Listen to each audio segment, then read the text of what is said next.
Hello, everyone. This is JD Calderon, and this is Indy Comics Explained. And yet again, I brought another fantastic group of independent comic book creators. So please hit like, hit subscribe, share out the video. And before I bring on my guests, just want to show off a few things. Got an upcoming campaign coming up for the Oswald Chronicles, and these are the advanced printed copies. So, as always, the books are done, ready to go. And these are just like the regular covers, alternative covers, virgin covers, all that jazz. More about that in the future. Books are shipping out tomorrow, so thank you so much. And without further ado, our co-host. What's up, Streamland? I am JD Rosario from Unstoppable Comics. Been publishing comic books for over 15 years now. Happy to be hanging out with everybody today. All right, cool. And our Mr. Coco host. Hello. Coco and Coco co-host. There you go. Nice. Damion Blofeld. What should I say? No, never. I'm Damion Waldbrunn. I'm creator of Realmer X. I just got if you see that big black box behind me, Toys is coming back soon. That's my big printer. So we're going to be making toys again very shortly. And beyond that, I'm happy to be here and ready to go. All right, cool. What's the cat's name? Her name is Baby, because nobody puts Baby in the corner. Gotcha. Okay. All right. I'm out. I'm leaving. Yeah, you're as bad as me and Daphne when we had two pet rats and they were boy and girl. Anyway. How you doing, Frank? Please. What's up? Coming at you from the passenger seat. Nice. But no, introduce yourself so people know you are. My name is Frank Martin. I am a author and comic book creator of such titles as Macabre Motel and The Polar Paradox. And I'm here to talk about my current campaign, The Last Homicide. Cool. Joseph, how you doing, man? Hello, everyone. Joseph Clay Michael, independent comic creator for about 10 years now. We do the Heroes for Causes books. They're cause-based books for things like cystic fibrosis and childhood cancer. And then we're also running the Misadventures campaign right now, which is an all-ages book on Kickstarter. All right. Very cool. Very nice. Very nice. All right, gentlemen. So, we're going to do it the way we normally run it. Mike, I know Frank is on limited time, but we're going to ask one question, and then we're going to pop up his video, and then we'll roll it from there. All right. So, here's a question I've been hearing recently. Is comics a hobby or a business? Right? So, what is it for you? Is it a hobby or business? Are you actually making a living off of comics? Is it something that you want to make a living off of? Is it something you see yourself being able to make a living off of? Okay, here you go. And here's another portion of the question: are you sustaining yourself? Are you adding to your goals, or are you just sustaining? You understand what I mean by that is, are you able to just through whatever you're doing to make money in comics, are you able to continue producing comics, or are you adding a little bit of money, a little bit of value to your life, and what are you doing with that cash? Are you just continuing to grow the business, or are you just putting it to your 401k or taking vacations or whatever, blah blah, and so on and so forth. And we will start with Mr. Frank. Let's start with Frank. This is kind of the question everybody wants to know. Is like, are you just doing it because it's fun, or are you doing it to kind of actually put some money in your pocket?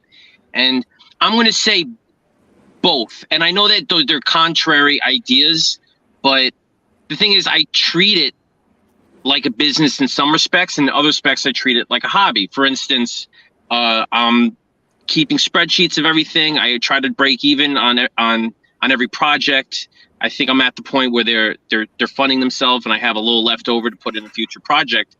But at the same time, I make decisions that I know are contrary to business. For instance, I might put out a book that is personal to me that I know doesn't have big market appeal, which is not the best business decision, but I do it because it's a fulfilling process. So I think I do both based on just how I'm feeling in the moment. Sometimes I make decisions based on what's good business, and other times I do it based on a hobby that I enjoy.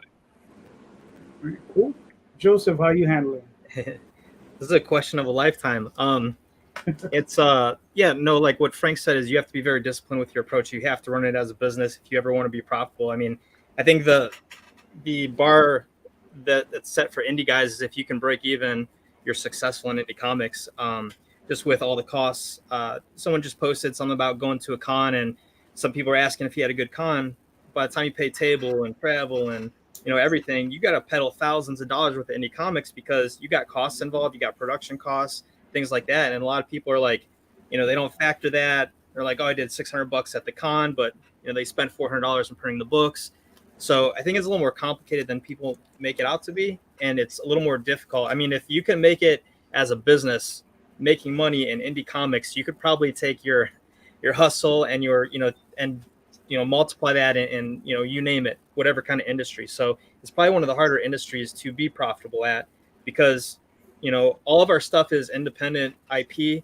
It's something nobody's ever heard of, and until you have that momentum, JD, like yourself and Frank, where you have a backlog of comics and you have 10, 15, 20 issues out and you really build up that fan base, it's a challenge.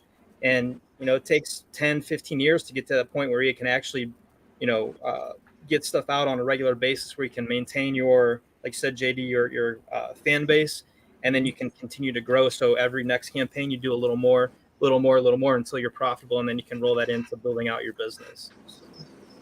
There you go. Nice. Damion, what are your thoughts? I know people have done both, and I know that the ones that treat it as if it's a hobby for them do feel more successful when they are just able to produce a book.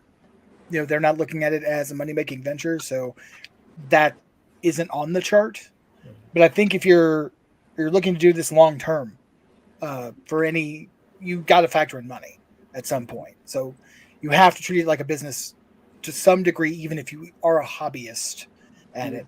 I hesitate to say that because I don't like the word hobby because so much work goes into it. Even if you're not doing it, trying to build a business out of it, it's not really a hobby. It's work. I mean, it's fun work and it can be work that you really enjoy, but it still needs to be work. All right, Mr. Rosario, I know you're chomping at the bit. Go for it.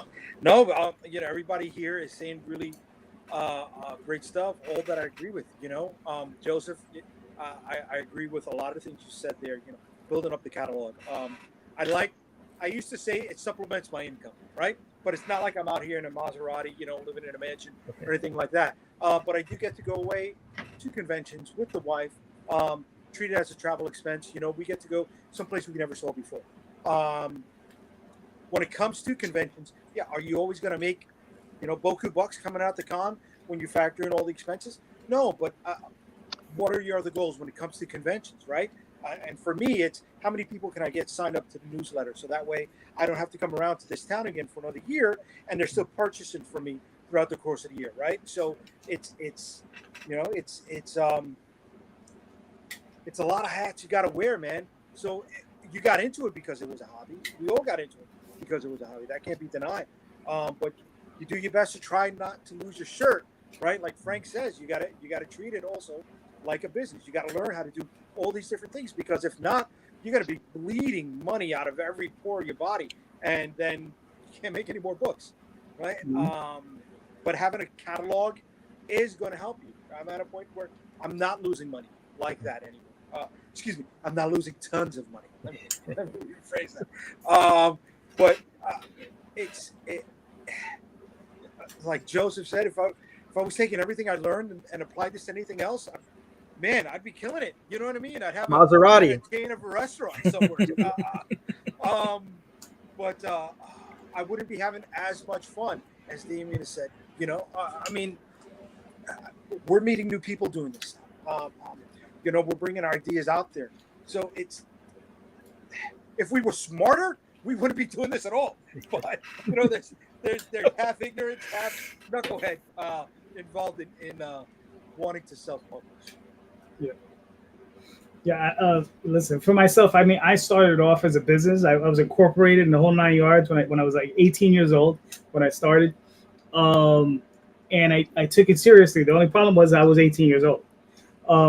So, not too bright and whatever. And, you're just inexperienced. So you don't know what you're doing. I was dealing with a bunch of other artists. We're all the same age, 17, 18, 19 years old. We're doing comics annually, basically. We're putting out, a limited series, but we're only putting out one book a year. So, you can't sustain a business that way. So we had to give that up, worked a little bit in the industry, whatever. And then I started doing this all over again. And for me, it's a hobby. I like to phrase my very expensive hobby, but it's a hobby, but I own an LLC for it, so I have to treat it like a business. I have to file my taxes every year. I have to do all that jazz. I have to keep track of all my expenses, do I make money? Probably. But I dump it all back into the business. I don't spend any of it on myself. And all of it just goes right back to my artist just to make more content, and that's what's the most important to me, because I want to complete the project. The project's taking, I'm 1,800 pages in. I probably got another 1,800 pages to go, just in this one story. So it's like, okay, so I'm going to be there for a while, and, it's just going to make as much as it's going to make. And maybe at the end I can have a pizza, So yeah, hobby it is. If you're lucky. 99 cent, baby. 99 cent. That's it. I was in that area yesterday. Lines around the corner. And I think they're $1.25 in a couple places. Oh. Yeah, I know. It's terrible. All right, listen. All right, it's still a little early. Jay, you want to ask a question real quick, and then we'll roundhouse that, and then we'll pull up Frank's campaign. Okay, so for those of you that handle multiple releases a year, whether it's a crowdfunding campaign or your own pre-launch, how do you handle multiple releases a year without going bananas? Joseph, you're up, sir. That was a challenge. I mean, the first 3-4 years, I think all indie comic creators are starry-eyed. Well, I'm going to release a series of 30 books, and we're going to build out this Marvel Universe competitor, and and then reality hits. And then you realize that, putting out one book every 3 to 6 months is a challenge in itself, especially when you're paying your whole production team and then marketing it and doing cons and promotions and stuff like that. So this is the first year that we've actually done back-to-back Kickstarters, because we had the content for the Misadventures. We have a deal with Scout Comics. So we have the trade paperback releasing, and then we decided that if we're going to release comics, we got to do the Kickstarter route. So we had all the content. We went bam, bam, bam, bam, bam, this summer, and our last crowdfunding campaign wraps up on the 30th.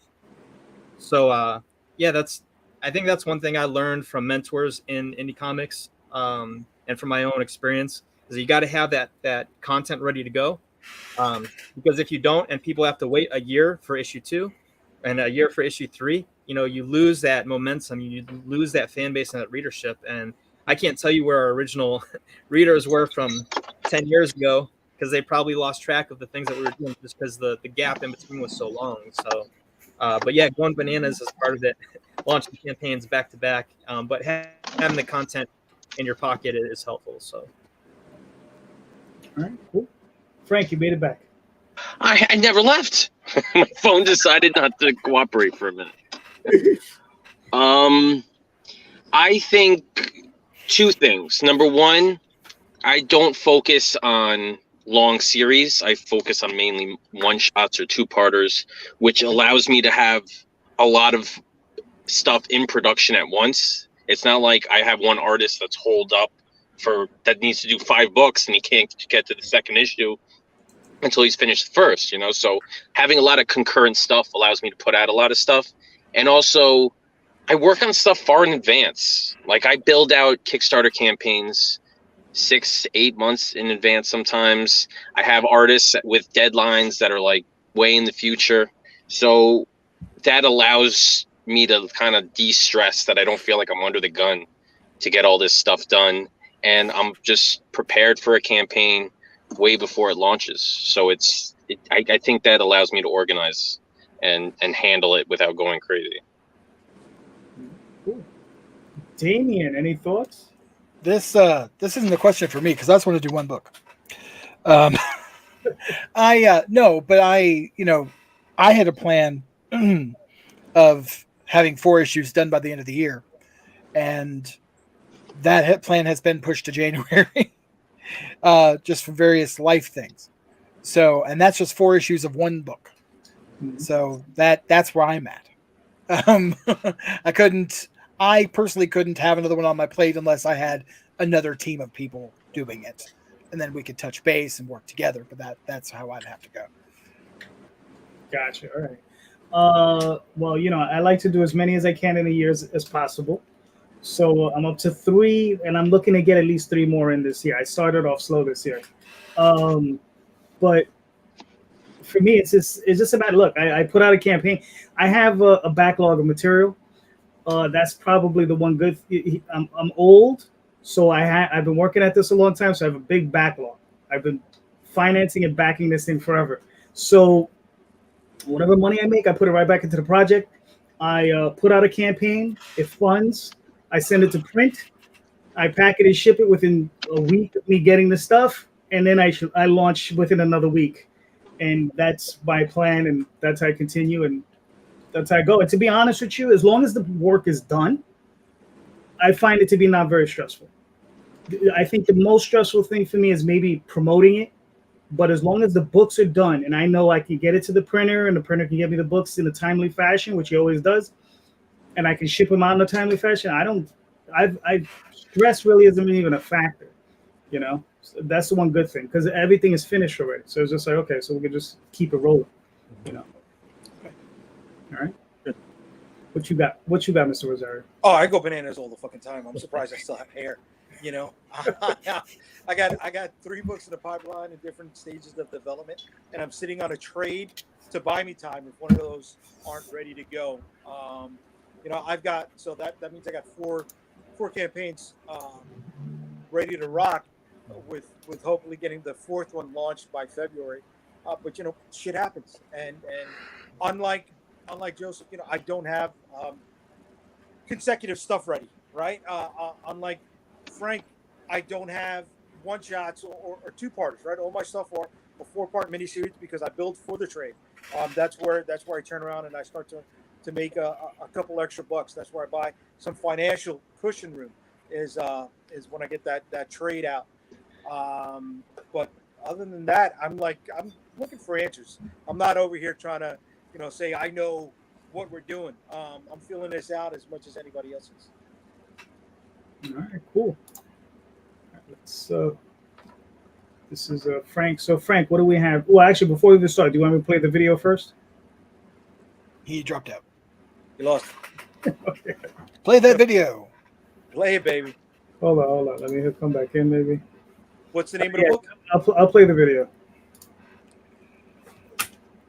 What's the name of the book? Excuse me.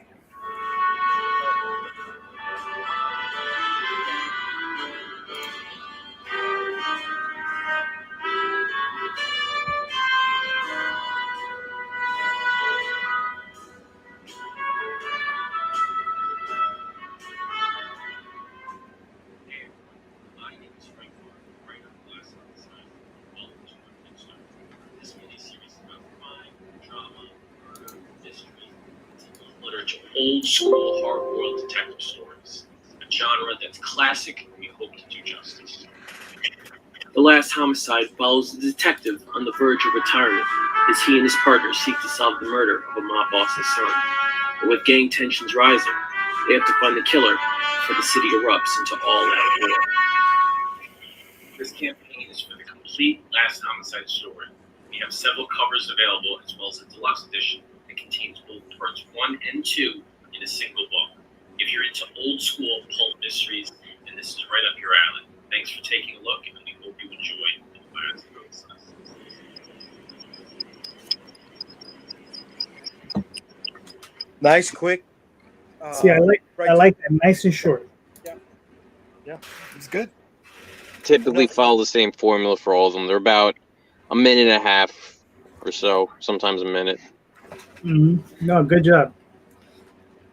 Sometimes you end up with people with just 3 minutes, 4 minute videos. Well, the truth is, I keep it short because I'm lazy and I don't want to do any more work. So. Yes. That's why I keep mine under 60 seconds. Nice. All right, so walk me through the campaign, man. I mean, Yeah, so this is part 2 of a 2-part story. Part 1 was launched last year. the basic premise is that a detective is about to retire in a city that's filled with corruption, and his last homicide on the job, which is where the title come from, is the murder of a mob boss's son. So obviously the mob boss is going to accuse a rival mob boss of doing it, and so they have to solve the murder before the city erupts into a gang war. I have there's 2 standard covers for parts 1 and 2. Luke Cooper did a variant for both parts 2, and for my 2-parters, I like to smash them together into a kind of a double-sized deluxe edition that has both parts 1 and 2 in a single cover, which is what that is right there. Oh, that's cool. How much do you charge for the deluxe? The deluxe it's the $17 tier, so and that includes shipping. Nice. Very nice. And the regular tier is $10, with shipping included. All right, How cool. many pages is it? The story is 23 pages, somewhere along there. I think part 1 is 22 or 23 pages, and part 2 is 22 pages. So you got to think the deluxe edition, you're getting around the 46, 45 page mark. Nice. Yeah. So, I mean, you say you've done what 16 of these? Do you find it getting? I don't know. What does that say right next to my name? Something like that. 16 created. 16, yep. Do you This find it is getting my any 4th of the year. Gotcha. Nice. All right, I got work. I got to catch up. I hope to do one more in October. So that would be my last of the year. Gotcha. So, like I was saying, do you find it getting any easier? I do. And it also depends on the project. The last project I had was a black and white, down and dirty horror story about an alcoholic, which is not the most appealing thing, but it was a story that was very personal to me. So that was a little more struggle. I knew that was going to be a very niche crowd. It wasn't going to have big market appeal. People have nostalgia for homicide detective stories, so I know that this would have been a little bit of an easier sell. Plus, it's a part 2, so people get 2 books, complete a story. I knew that it was going to be a little better. And yeah, I still, after doing this for so long, sometimes campaigns cause me to sweat, and other times they're just smooth sailing. It's not big ups and downs when you're doing as many different types of titles as me. Nice. Now, how many different genres are you playing in? A lot. So this year I've launched a I can't even remember. I did an action kind of dystopian story, that black and white horror. This one is a straight detective story, crime mystery, so it doesn't blend with sci-fi or fantasy or anything. And then I have a sci-fi adventure coming next. So I mean, I like everything. I like to read everything and watch everything. So I like to write everything too. I just kind of bounce around. Cool, nice. Now, how long have you been doing comics? I started production on my first comic in, I would say, 2013. Okay. It took me like 2 years to finish. At that point, yes, it was a hobby for me. Right. I wanted to make a comic because I liked reading comics and I like writing, and I wanted to put those 2 passions together. And I eventually finished the book, and from there, I decided that I wanted to keep doing it. So as I made more and more projects, I realized this is expensive. I got to pay attention to what I'm doing. I can't just wing it anymore. And so I would say I've been trying seriously to publish comics since like 2016. And it wasn't really until 2020 that I felt I had momentum through my Kickstarters to make this a thing that supports itself. So yeah, I think like anybody, it's been a long ride. Now, let me ask you this. With all the different genres that you're writing, how hard is it to keep the voices in your head from just like driving you bonkers, dude? I don't know. Surprisingly well. I like doing it. So I just have like writer ADD brain where it's just constantly, I can't like turn it off. You know, people a lot of times talk about creative burnout, and I don't experience it like that. You know, I'm always able to keep going. I get parenting burnout. That's easy. I could dump my kids at any moment. But when it comes to writing and creating, I feel like they're all compartmentalized pretty well. Okay. All right, nice. So I mean, you said you have another campaign coming up in October? Yes, that's going to be the sequel to my story Polar Paradox. So yeah, I typically do one shots or two parters. Polar Paradox was a two-parter about deep sea divers in Antarctica on a rescue mission, and it was successful, and I worked well with the audience, so we decided to do a follow-up, another two-part series, which is first one's going to launch in October, and then the second one's going to be later next year. And I'm excited about it because I've never done like a straight sequel rather than a continuation, so it should be interesting. All right, cool. Now, are you using the same artists on all these different projects, or are you switching artists? How are you working that out? I'm a little artist slut. I like to work around, you know. I'm with everybody. So for series, typically I like to stick with the same artist. So Polar Paradox is going to be the same artist. The Last Homicide, I like keeping the same art style from issue to issue, I should say. But for the most part, I work with different artists from project to project just to keep it in line with the style. You know, I think that's one of the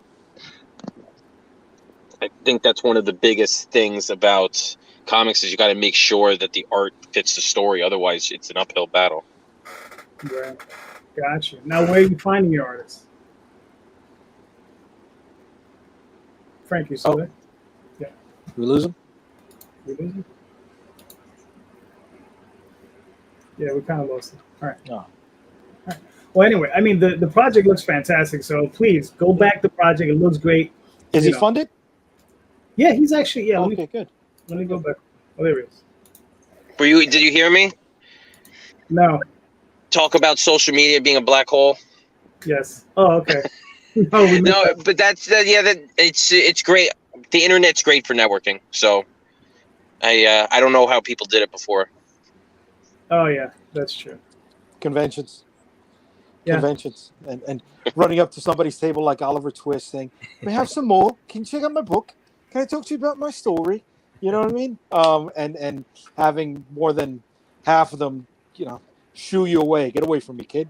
Get away from me, kid. And, you know, now most of those people that I brought my books to at conventions in the 90s aren't even doing books anymore.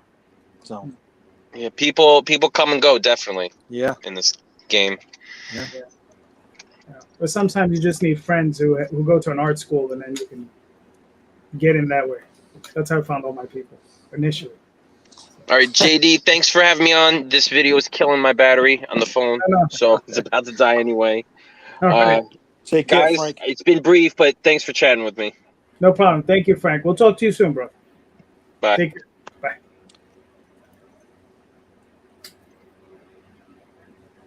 All right, that was cool. It looks like a good project. Yeah. Mm-hmm. You're right there, Damion? Yeah. Can't hear you. You're muted. You're muted. The cat hit the button. Yeah, I'm good. The cat hit the button. The cat said, "No, shut up." All right. Larry says, "What's up? What's up, Larry?" Hey, Larry. What's up, buddy? All right. Jay, I have a question real quick. Sorry, JD. Go ahead. You mentioned being that kid that walks up to all the comic creator booths and saying, "Hey, will you do art for me?" Is that for the people that don't, network, and maybe JD, like back, in the original, I don't know, 80s, 90s or whatever, when you're just starting comics and creating comics, was that the thing? Like, were you walking up to booths? I mean, you said you met some of your artists through art school and stuff, but to get like covers or whatever from like a prestigious artist or creator, were you going up to booths and saying, "Hey, I'm JD, this is my project, will you do a cover for me?" Because I've been there. I'll let Mr. Rosario go first. He's the one that Yes, not just that. It was also, you're looking for work. You're looking for anybody who can let you through the gates, and that's what it was like. And it wasn't until, again, the internet, and I don't know how far you guys go back, but there was a website called Digital Webbing Oh, before social media, oh, yeah. right? And on message boards like that and the old AOL stuff, you were able to talk to people through there. If you were lucky, you'd meet them in person at a convention and stuff like that. But it wasn't until I was on the other side of the table at a convention that I met people who, like me, were looking to show off their work, looking for work. Yeah. And that's when finding collaborators became a lot easier. You and at the same time, I was talking to them in ways that I wasn't talked to, right? And even if someone wasn't ready for prime time, you'd find a way to talk to them in a way that was like, all right, dude, this is not the kind of style I'm looking for right now, or you need to work on a couple things before you show it to some other people because they may chew your head off, so you got to be careful. Just find ways to navigate that field in a way that doesn't feel like the bombs that went off against you when you were on the other side of the table. I've got a big total green moment as a comic newbie creator. I was at Motor City Comic Con, and I was trying to get people to do covers for my book. And luckily, I met Michael Calandra there. He did a lot of work for like heavy metal and stuff, so he agreed to do a cover for me, which was awesome. And then I think Billy Tucci was there, and then Brian Pulido. And I was so green that I didn't even know that Brian Pulido wasn't the artist on his book, because every time you hear Lady Death, Brian Pulido's name's there. And so I walked up and Hughes, yeah, Stephen Hughes. And so I saw all the beautiful Lady Death prints, and Brian's like working the table, like a mad guy. People are buying prints left and right. And I'm like, hey, Mr. Pulido, I'm looking for a cover artist for my book. And, I figured I'd come up and ask you. And I had a tray full of candy just to make the introduction. And he said, kid, I don't draw, but I'll take a piece of candy. So he took candy and he shooed me away from his table. So when you said that, I kind of connected with that moment when they're like, get away from my table, don't bother me. So right, and that's something that unfortunately, the etiquette of it all, people don't understand when they're still green, and sometimes it smacks you in the face. Sometimes you find somebody who lets you down easy, right? Once you work a table, that's the other thing. You understand what it's like and where the hustle is, and if you want to be able to talk to other people, you got to bring your team with you to the convention, so that way if you want to either bring somebody under your wing or talk to them in a way that doesn't make them feel defeated or dejected by the time they get out of the door, you'll at least have your team working the table, so that way you can give that time to the other version of you, the younger version of you. Well, I mean, okay, well, what happened was so I had my best friend at the time was going to art and design high school, and we had been talking about doing comic books for a few years while we were kids. I mean, we were 16, 17 years old, even younger, probably since we were 13. And he went to art and design. He was an artist, right? So he was like, come on down, meet some of the people. I ended up meeting some of his friends at school. I became bigger friends with them. He ended up dropping off at some point. And then one of the guys, he was like, look, I'm going to bring you all the best artists of my class. So he introduced me to 4 or 5 different people. One of them is currently my wife. And then, several others, we just ended up forming this company, and we just ended up doing all this stuff. And it was the easiest way to get in, to just start comics was that. I just met them all through us. We were all kids.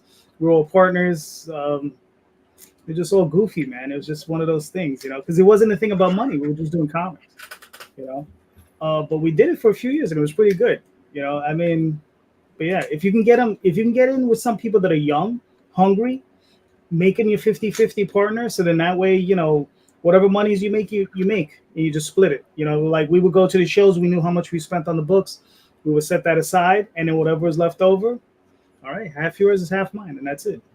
So it worked out well. We made a little bit of cash, which was surprising. And we actually did better than that. I mean, back then we had shows where we would go to a one-day show, we would make $1,500, and it was just like a tiny little show in Brooklyn.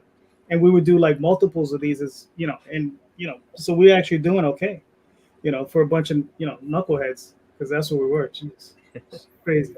But it was fun though. Hold on, let me pull some of these up. Larry says a lot of people try to get on Niobe, but we can't take everyone. Well, this is true. Mr. Lanning says it's always best to research the people you plan on approaching. William Pace says, "Hail, what's up, sir?" Larry says, "I started with a script printed out, walking around my local con at the time, talking to local artists. If I found someone willing to draw it." 2014. Shoot, nice. All right, Mr. Waldbrunn, do you have? Oh, what is this? What is this? You have something here. What is that? Yes, I shared the screen.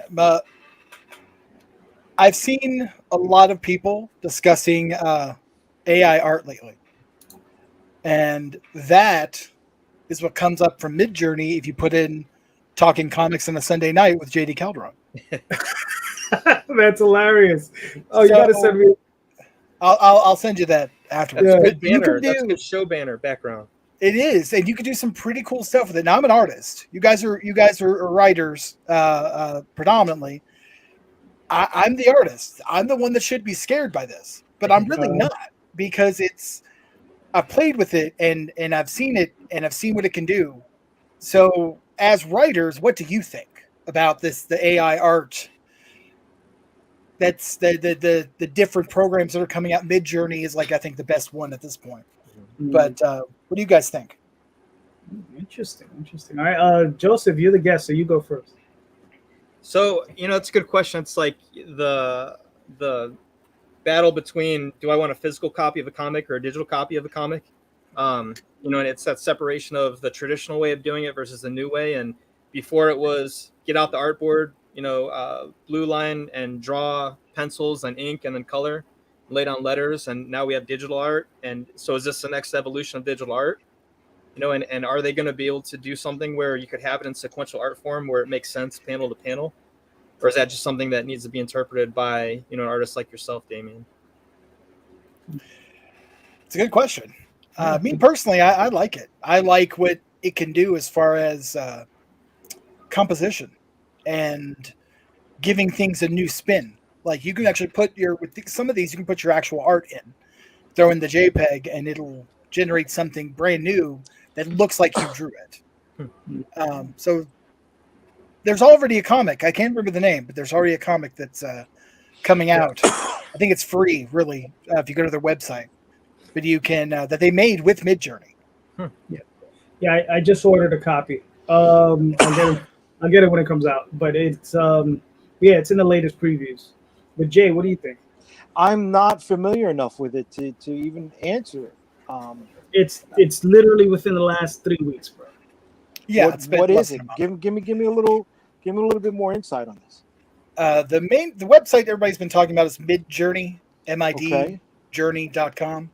Okay. And what can you do? What? Really, it's whatever you can tell it to do. It's set up so that you put in prompts. You have to put in a line of code. It's real simple code. They tell you how to do it. /image prompts and a colon, and then anything else you want to put in there, you put in after that. Okay, so let's. Can I get a single there, Calderon, for a second? Yeah, I will pull it back. No, on me. All right, so we got our boy over here, right? The Interceptor. My flagship character. So I put him into a prompt into this Midjourney thing. What do I got to do? I got to feed him different images, different profiles of them, and I get something brand new, or no? Well, where is there? I'll show you. We can do it right now. Do you have a JPEG anywhere? Actually, I'll just look it up. Maybe I can find it. Yeah. Well, what my understanding of it is just like Damion just said. You put in a prompt, and it will generate an image based on what you tell it to generate. I find it fascinating. I haven't gotten in there yet, but I mean, imagine the day that the AI is so sophisticated, right? That you can say, I want an image drawn in John Buscema's style, or Gil Kane, or George Perez, or John Byrne, right? And then imagine you take it one step further. Give me Gil Kane, George Perez, and Chris Bacalo all in one shot. I want that style, right? Imagine that happening. So I mean, that's where I think the future is heading, and it's exciting. It's a little scary, but I think it could be a lot of fun. I'm gonna go on there eventually and see what I can input into it and see what I can get out of it with Oswald. So it'd be crazy to see what when I tell it to give me a mouse with a bow tie casting spells. I'm looking for images to send Damion right now. I'm psyched. Mouse plus. Hold this. Daphne says, I'm not worried about AI art either. I think it's a really interesting tool if you need something specific in terms of reference. Larry says, use me, let Pigtail this up. Have it generate pigtails. And Daphne says, now the people who are cheering, this will make artists. Yeah, and that's the thing is it's not perfect enough. It's not, and it can't do what we can do. It can't do what the human brain can do. Okay. I've seen people do some really nice stuff with it, but it's more so for composition, I think, at this point. Like as far as artists go, I think for me, like there's a couple of pieces I've done where I've really enjoyed the composition of it, and so I've used it as just threw up on one screen, drew on the other. Just kind of. Here's a question, Damion: are those images 3D? No. Okay. I mean, they're insofar as yes and no. Well, when I say 3D, like imagine, all right, let's say we could have it compose a place, right? Like let's say you got a castle and you want to compose it, right? You can compose a place. So you can give that to an artist, right? They can take whatever screen grabs they want from it, draw in characters moving in that area. Yeah. So then that way you can pull those images out and make a composition of panel by panel page. What is that? What is that freaky looking thing there? That would be mouse plus bow tie plus casting spells. Holy shit! That's hilarious. Let me see it. Let me see it. I want to see that. Can you blow that up on the big screen?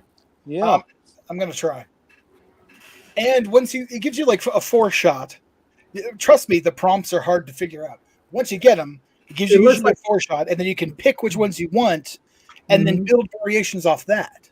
Ah, interesting. Yeah, because it looks like he's losing his soul in that one. It's really interesting. Like that's that one so far. Mm-hmm. And here's the other interesting thing. I was discussing this with Daphne the other night. Who owns the copyright on these? Well, that's the thing with Midjourney. You do. Oh, okay. With all the other programs, they own the copyright, and you have to ask for rights or pay for a license. Mm-hmm. On Midjourney, you own the rights to the images you create, but they also have an unlimited license for it as well. So you can't you can't take it and then you can take it and use it however you like, but they also can use it. Okay, gotcha. So basically, like for their marketing and things like that, on hyping up their stuff, right? They can say, "Oh, so and so used this," through Midjourney. Right. So, I mean, you can imagine a day where if they have something really that takes off, they could be like, "Well, we're going to make T-shirts and we're going to make prints out of it and whatever." But if that's what you're signing up for, that's what you're signing up for. Mm-hmm. Okay. Look at that. The future is unfolding. Seriously. But the people who are cheering this will make artists obsolete, and we can finally get real jobs deserve to have all their media made by AI. Who is this Daphne person tearing down artists? I don't appreciate people like that coming on this show. Look into the soulless eyes. That's some what's happening to his ear? What is that? That's like the thing. Like tumor coming out of that. You got to play with it, and even people that are good at it still can't get it quite right. Right. Because I like the fact that this one that he's blue. I like that his bow tie is floating up. Yeah. He's got two. He's got one on and then one up here. Exactly. Holy shit. That's so when did your character join the cast of the Sandman Netflix show? I know, right? Jeez. I don't want to look at this first one here. That just concerns me. No, pull that one up. That's hilarious. That looks like a warthog. Yeah.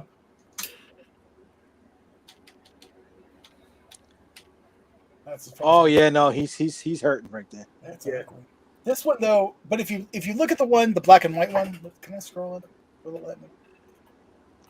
That one there, the black, you can see the black and white one.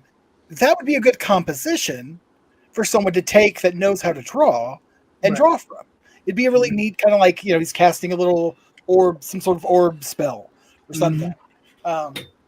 So the potential's there for it to be good for artists to use as composition, but I don't think it's really going to take the place of anybody anytime soon. Yeah. Trouble making. Rosario, I thought maybe you'd want to say that to my face.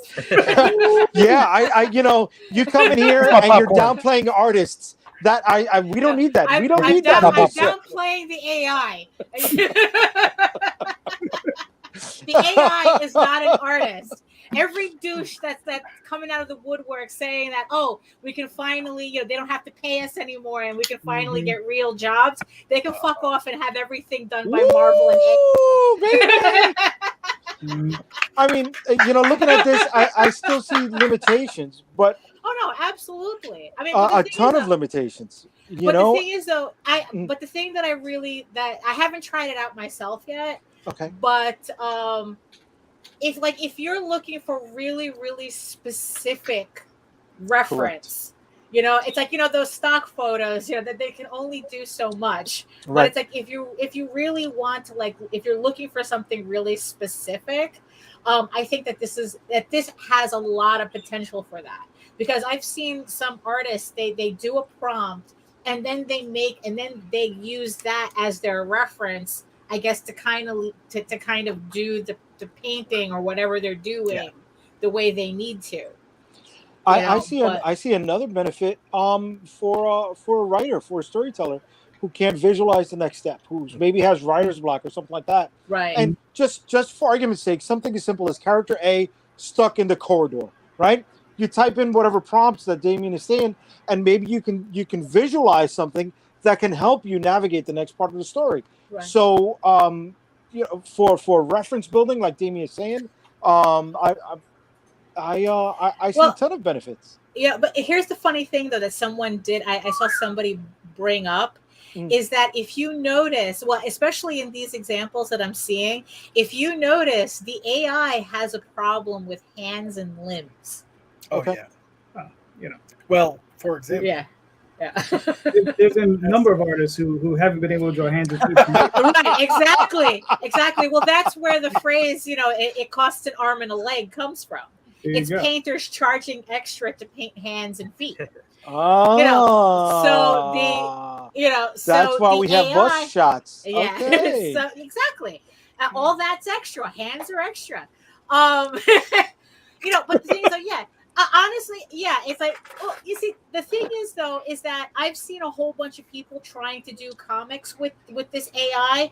And if you thought Image Comics all look the same, this definitely looks all the same. Because it's like, when Damion brought up that image of, talking comics on a Sunday, it's like, I must have seen 30 other people come up with kind of similar layouts and everything for their own comics.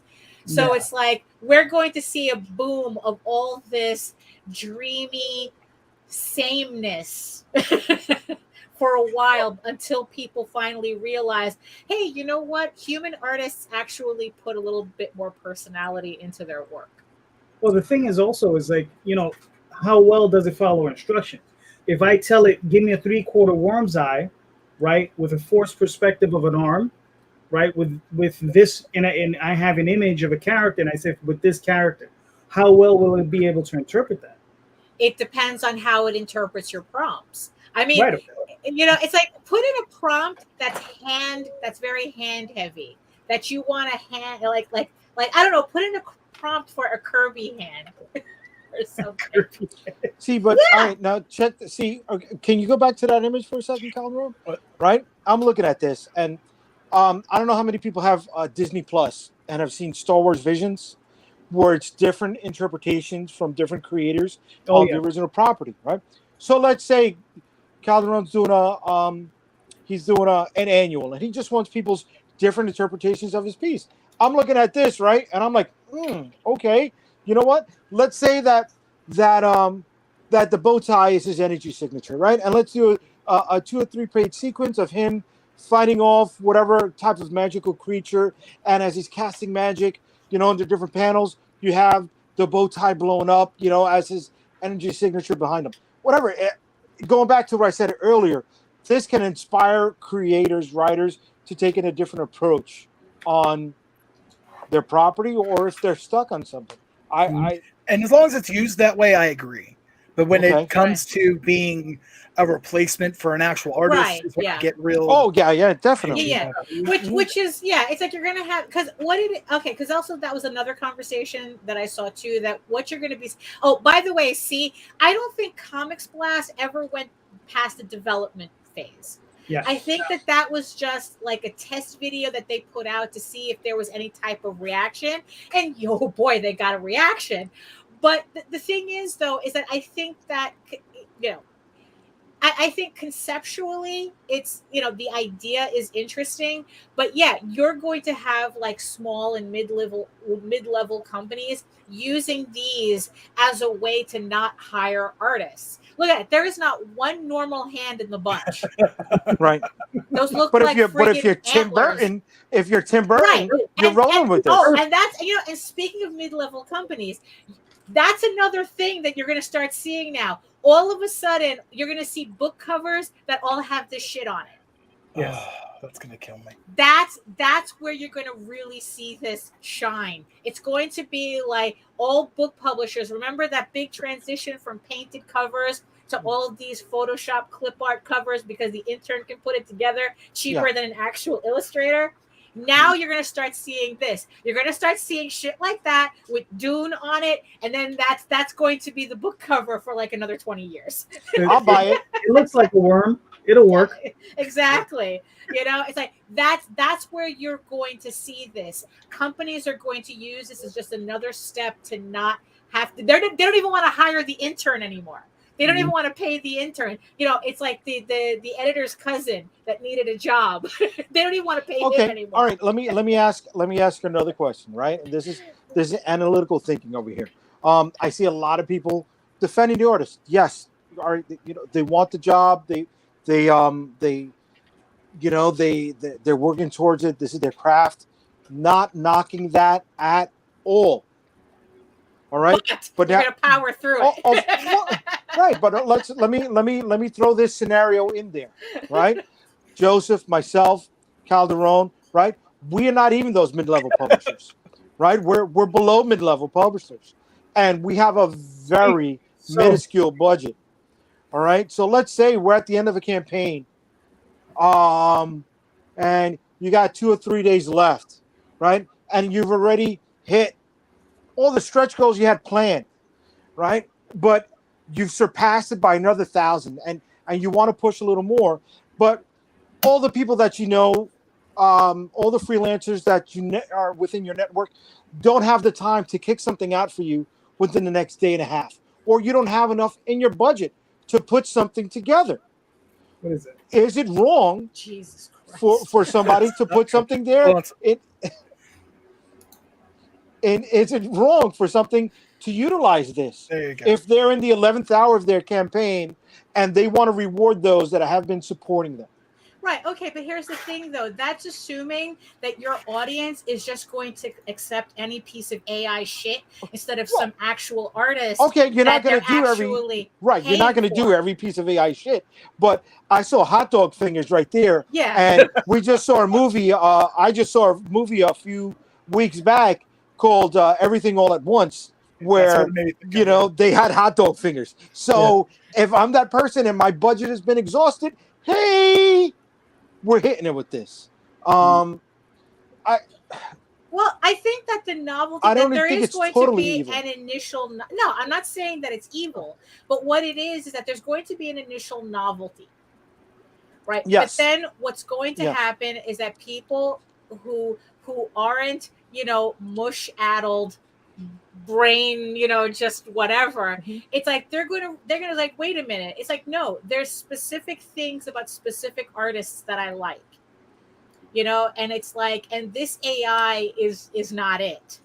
Well, my question would be do you see a space where this can be utilized as a tool for artists? Oh, absolutely. Like I was saying, if you could take this, like my thing is like, I have this whole thing with Oswald. He has a city called Windara, right? So if I was to ask an artist, could you map out this city and do it? We're talking about, they're like, yeah, sure, $15,000 later, I'll have the whole city mapped out for you, Right. no problem, right? Right. But if I go into this AI, I may be able to talk it up and say, give me this, pull down these types of different images from these eras or whatever, and just let's see what it constructs. And then give the artist and listen, it says, I have this thing constructed. Could you illustrate in these scenes, right? And then take out those scenes and then construct a page from that. That's what I'm talking about. I mean, I would love it if this AI got to a point where I could use it like Google, and just like type in, like, without having to worry about code and stuff. Like, it was very, very user friendly, where I could type in, okay, I need a figure in a doorway facing this way. I could just type in exactly what I want and get pretty much a facsimile of what I'm looking for, so I can work from it. Right, but you know what? We are not the generation that's going to succeed. Oh with no, this. absolutely not. Right. Probably not. Right. We're probably not going to see that. 'Cause, That's what this is. This is everybody training the AI now. Exactly. Yeah, that's what this is.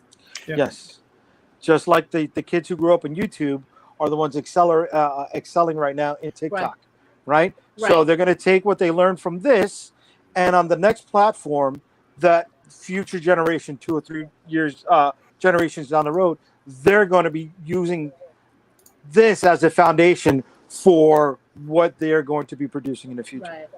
Do you know what this reminds? What? Real quick, do you know what this reminds me of? It kind of reminds me of the next iteration of Pinterest boards, where you take a bunch of references and you put them into your Pinterest board, and whether you're building a house or creating a comic book or a piece of art, you say, hey, here's my reference board. You give it to your artist, and you pull out all your references that they take, and then they create whatever it is your end result needs to be. So yeah, it'd be interesting to see what the AI could do if you have that type of board. See, you can feed all that information, all those graphics into it, and see what it kicks out. What type of nightmare? Because that's the one thing. It's usually a nightmare. Right now we're seeing a nightmare. So yeah. But Nita, it's like there's, like I said, the novelty is there. Kickstarter is going to be flooded with this shit, and then, but just like a flood, it's going to fizzle out just as quickly. Because, like I said, there's a sameness to all of these comics that I'm seeing done by AI, that it's like it's tiresome. It gets tiresome really, really quickly, and you have to be a really, really brilliant writer to be able to overcome that. Hey, Pops. Of course. Yeah. But then if you're somebody who just needs one image, and you're doing 10 to 15 paragraphs worth of prose, and you just need one stock image, maybe this works for you, right? But then, like you said, this is in the infancy of a product that's going to be overutilized. How many people did you see at conventions doing the Photoshop filter, where was the Thanos fade, sparkle fade away, right? You don't see the that. The watercolor filter was popular for a while. Right. Those are disgusting. All right. Now hold on. Let's pull up Joseph's campaign. Ooh, yes. Very nice. Misadventures. You're funded already, Joseph? Yep, we got funded, I think, in 30 minutes. Nice, buddy.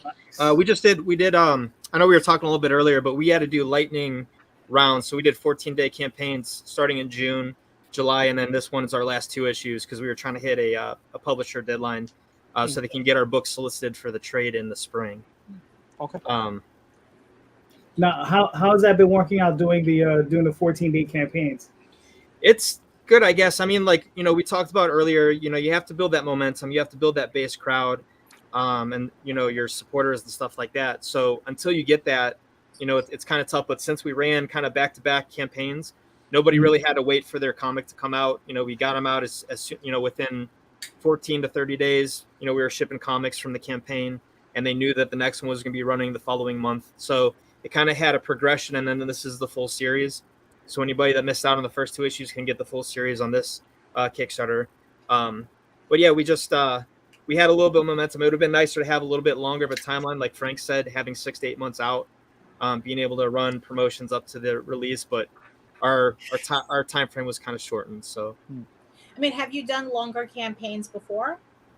when we first started on Kickstarter, like 2014 or 15, like way back in the day, I tried like a 30-day campaign, and then we did one for our Heroes for Causes. And yeah, I mean, I guess it's nicer because you don't have to stress about it for as long, but you have a shorter window that you can market. So you really have to do more of the work up front rather than relying on trying to get a lot of organic reach on Kickstarter, like while the campaign is running, because people have a 2-week window to see it, or you direct them to it. And if not, campaign's over. So Gotcha. Now, do you find it now? Was it stressful doing that many campaigns back to back? How many have you done to this point? So we did like maybe 3 up to this point, and then yeah, having 3, back to back to back, almost month after month. It was a lot of work, especially when, I, laid out the pages and try to do what I could for the marketing. And I know we mentioned wearing multiple hats earlier. I think Jay mentioned it and Frank mentioned it. But thankfully, I had Nicholas, as my partner on this. So the art part was taken care of. It was just creating the graphic design and the marketing plan and the rewards and printing and stuff like that. So No, it looks awesome. I love the style. we did Nick, his art really lends towards like animation. So I think that's his first love. We have a lot of homages to 80s and 90s cartoons in this book. And we are heavily influenced by like Powerpuff Girls and Jonan Vasquez stuff like Invader Zim. Right. So we wanted to infuse that, and hopefully the next step could be some kind of animation. So we did, after you scroll through, if you go to the top, there's like a real short test animation that we did of like a motion comic, just to kind of get a feel for what it could possibly be in animated style. I was just scrolling through some of your. It looks like you have holofoil and all this good stuff. Very nice. So so this is the end of the I guess of this limited series. Yeah, it's 1 through 4, and it kind of worked out in our favor because we had the content up front with our agreement with Scout and Scoot, so that we were able to release this as comic book format. Bam, bam, bam. So nobody had to wait for issue 1, issue 2, so on. And there, yeah, you can play that. It's just like a test animation. There's no sound. Hold on, it's coming.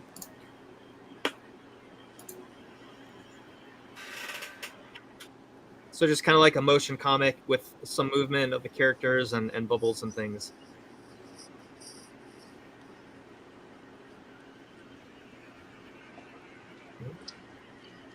Very cool. Yeah, that's nice.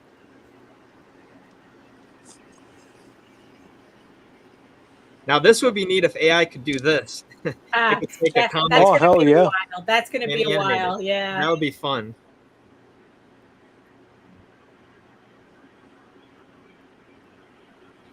Yeah, because the last quote I got was about $900 per second of animation. And Yeah, I it's think that was cheap. expensive. What is it? Was that full animation or something like this?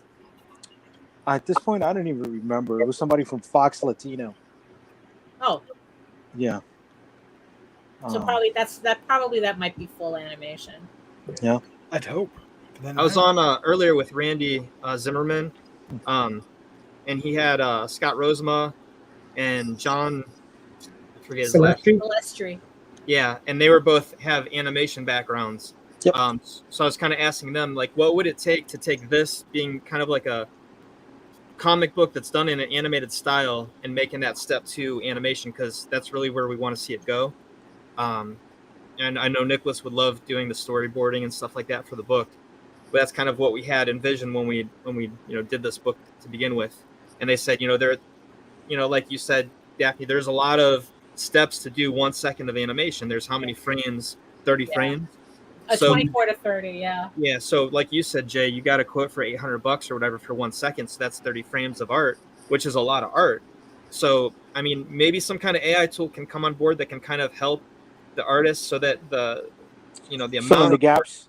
isn't so big, because it's such a big hurdle, to be like, okay, well, I want to do 30 seconds of animation. It's 720 frames. That's a lot of art to do. Yeah. That's a lot of art to kick out, especially if it's a lot of it's the same. Like sequential artists have a much higher or much different caliber of art than a cover artist, because there's a lot of sameness, and they have to do something that's unique from panel to panel. So it has to keep the reader moving. So it's a different art set and a different art skill than doing a pinup. But I was told that, you know, they could do little things like cheats to save on time. Like if Right, the yeah. character is running, you know, they're just flipping the panel back and forth.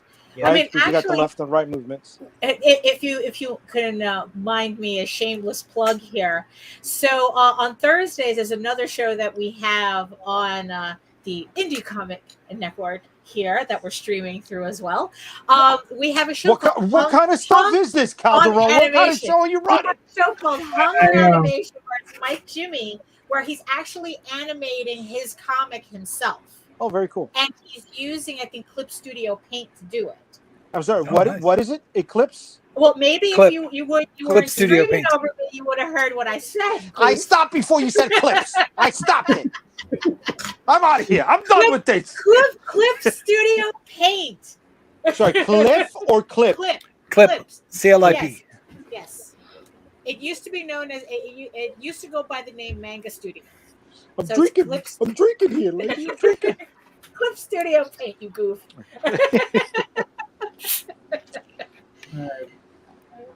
Nice. So, so after this, I mean, Joseph, you know, obviously you're doing this. What's next for you? What's next on your plate? So this one, we're just wrapping up, making sure we get all the rewards out. This is going to come out in trade format, digest format. Earlier we were talking about like Captain Underpants and Dave Pilkey, how he does those digest style books for kids. So Right. it's going to have that style. It's going to be released through like Simon & Schuster and Very maybe cool. Scholastic. But, you know, it's more geared towards maybe a middle grade reader. Although an adult is going to find the homages to 80s and 90s cartoons and stuff in there, and some humor.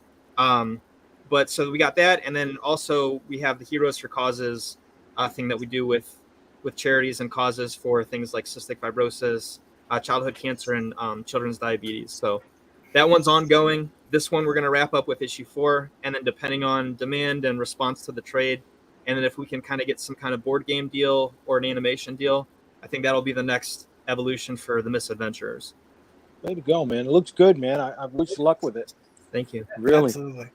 You got my money. I just got the physical four copies. Oh, thank so. you, Damian. Absolutely. Appreciate it. No, I've been seeing it so often on Facebook, and I'm like, I've got to get into this. This is amazing. Yeah, So I keep forgetting just to to do it. clarify, the trade itself for the complete series is going to come out from Scout. Yeah. So what they do with kids' books, and we didn't know this at the time when we signed a couple years ago, because Scoot was brand new, or it wasn't even invented yet. But they do an issue 1 preview, and then they go straight to trade. So usually it's like a 4-issue series or something like that, and then they'll just publish it in like a digest format that's kind of like Captain Underpants, Dave Pilkey books and stuff like that. So we're like, you know, we really wanted to see in a comic book format, and really our only way to get into the comic book format was to run the, you know, sequential Kickstarters, get it out in time so that they could solicit the trade, you know, with a 6-month window. So Nice. Now, how was the process working with Scout?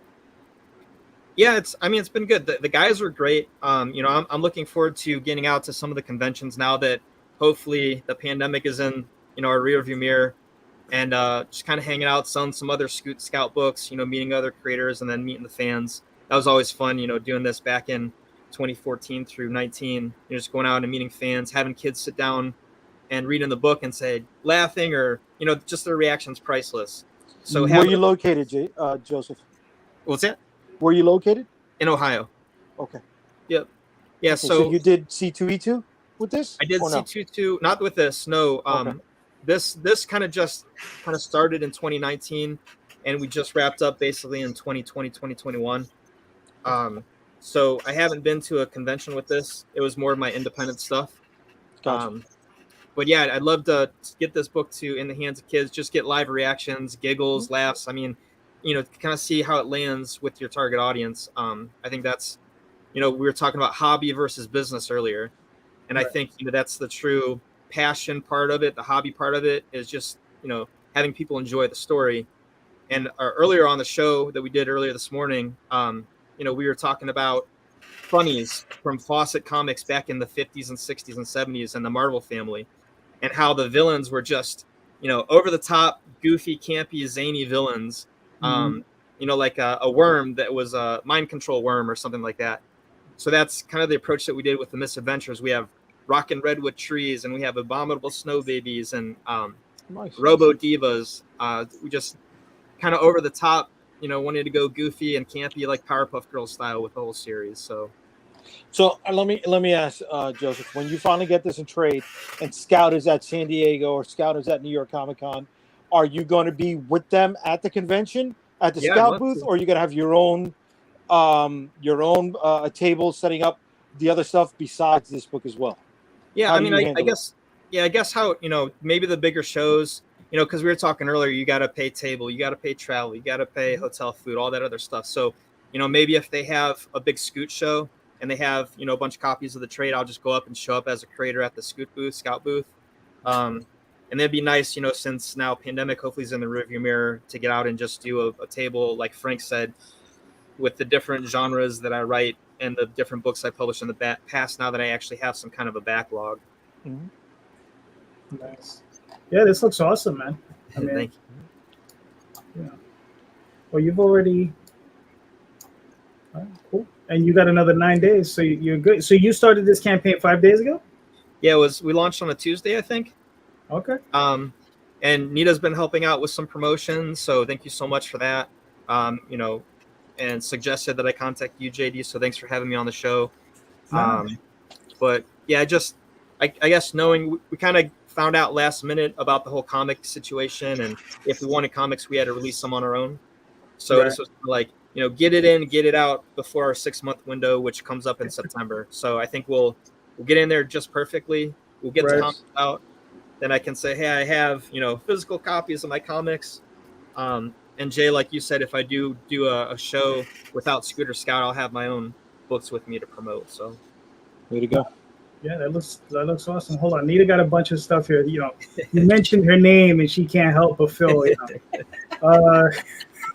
The Kick Ass for All Ages short campaign. But hold on, animation. Wow, this is the most polite shut up ever. Okay, there you go. And Pops. Okay, there you go. Thank you, Pops. There you go. Thank you, Pops. Yeah, I guess JD. A question to you. Having all age books, so to speak, and it's a different challenge than kind of maybe what Frank might encounter, right? Right. Is he's doing like a crime noir, or books with endowed women, whatever. They reach a different audience, and like Nita just said, having an all age book, it's more of an uphill battle. I guess. And Daphne, for you too, I know you do books in this kind of similar world. What's your experience? Well, my experience is that a lot of people say that, there should be more all ages books, but those are not the books they buy.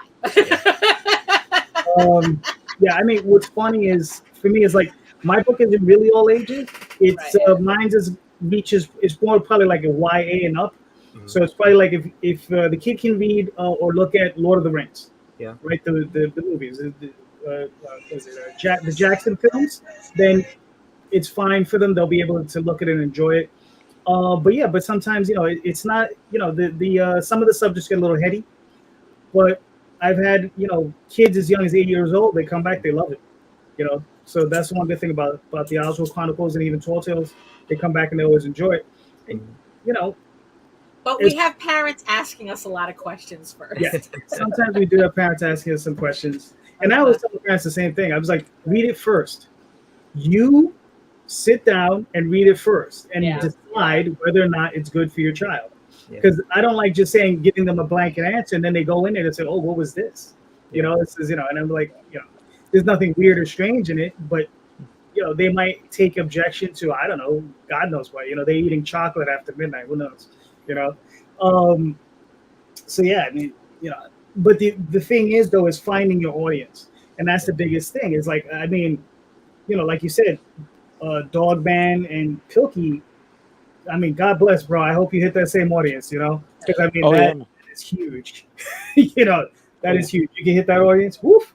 Even if you just get 10% of his audience, you're good. You'll be cool.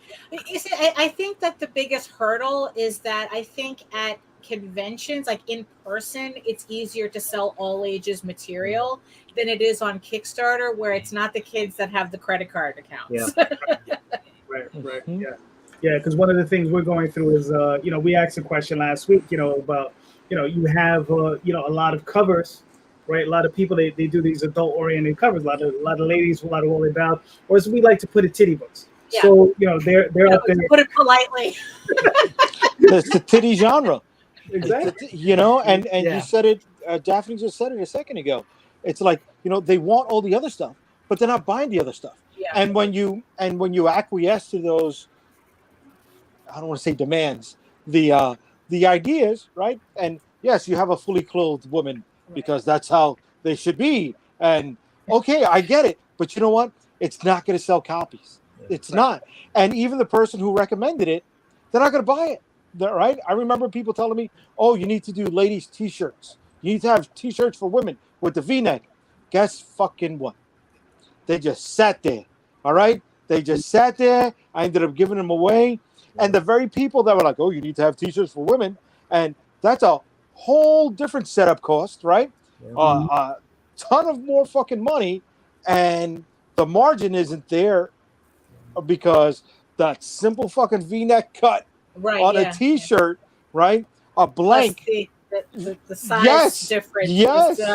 Right? So a blank black, which will run you, if you're buying in bulk, maybe $2, maybe $3, depending on how many you order, right? For a woman, it's 8 or 9.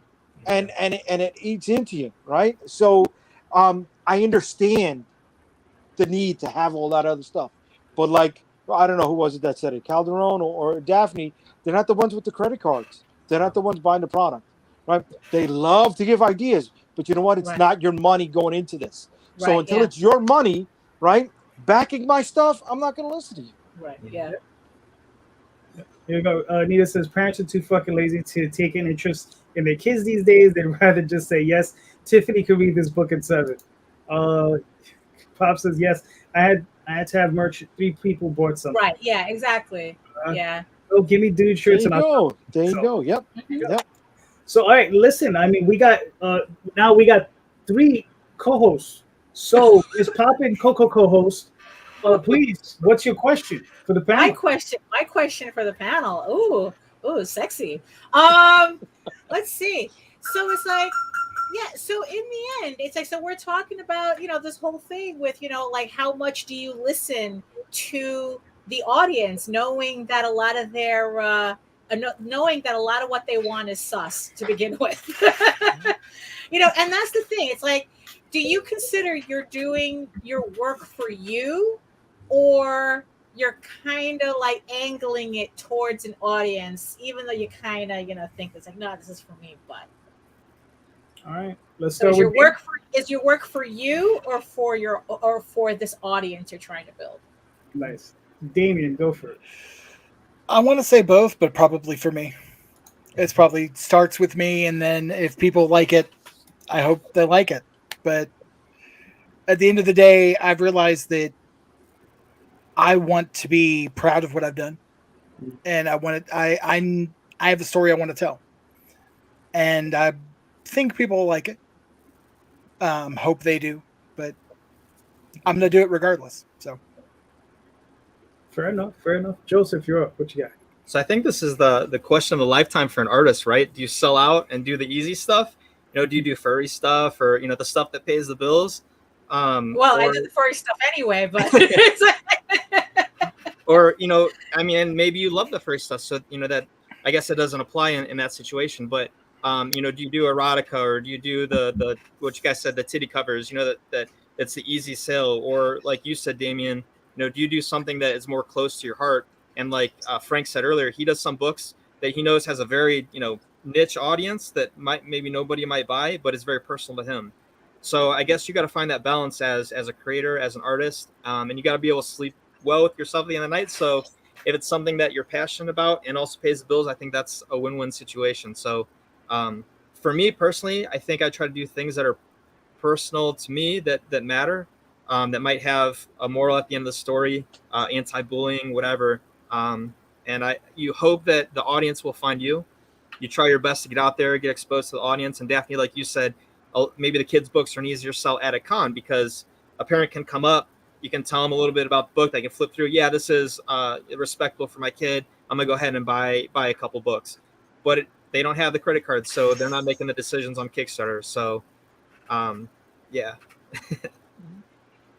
Cool, Mr. Rosario, what do you got? Man, I tried going at it to do the stuff that I love, right?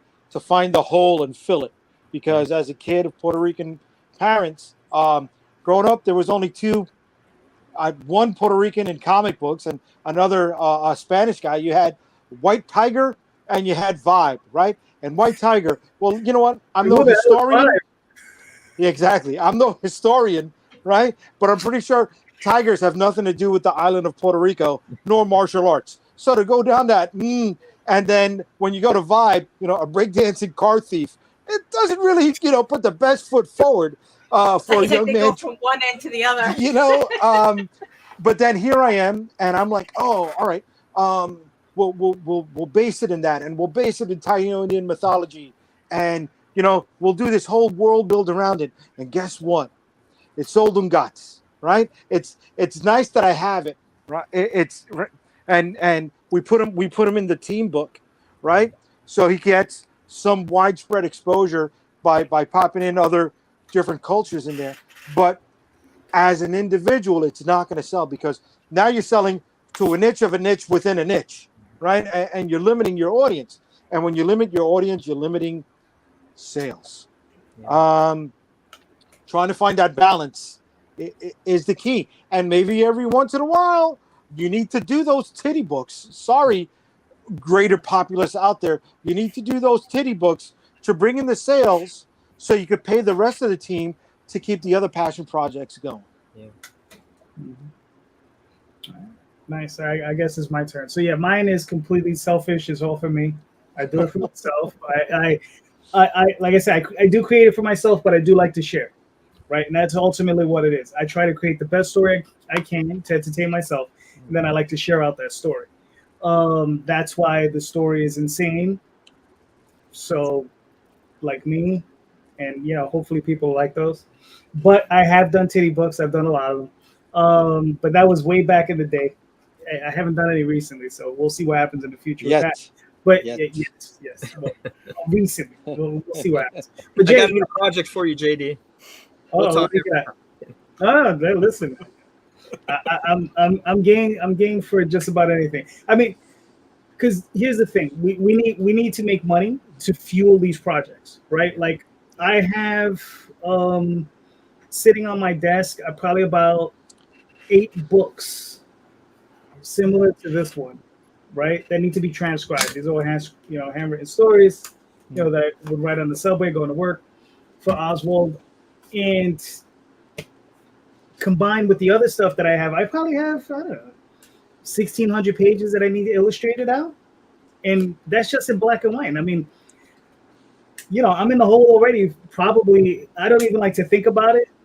40, 50K, and when I add, but that's not all at once, though. No, man, you gotta have a very supportive wife to be with you with such a loss in numbers there, buddy. Well, it's not. She must be a saint. But you got to understand, it's not at a loss, because I've gotten Kickstarter to cover most of that bill.